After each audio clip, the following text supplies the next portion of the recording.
Hi friends, பேசிக் Hindi words நம்ம கன்யூஸாக படிச்சுட்ருக்கோம். இந்த vocabularies உங்களுக்கு ஹிந்தி ஃப்ளூயண்ட்டாக பேசுகிறதுக்கு யூஸ் ஆகும். இன்றைக்கி டே 11ல் நம்ம படிக்க போகிற வார்த்தைகள். ஃபஸ்ட்டு ஒன், கைகளை கழுவு. கைகளை கழுவு, அப்னே ஹாத் தோயேங். அப்னே ஹாத் தோயேங். முகத்தை கழுவு. முகத்தை கழுவு, அப்னா ஷேக்ரா தோலே. அப்னே ஷேக்ரா தோலே. தலையை சீவு. தலையை சீவு, சிர்மே கங்கி கரே. சிர்மே கங்கி கரே. பற்களை துலக்கு.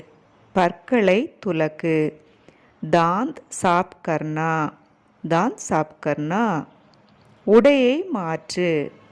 உடையை மாற்று, கப்டே பத்லோ. கப்டே பத்லோ. இது மாதிரி நிறைய ஸ்போக்கன் ஹிந்திஸ் உங்களுக்கு படிக்கணும் அப்படின்னு நினச்சி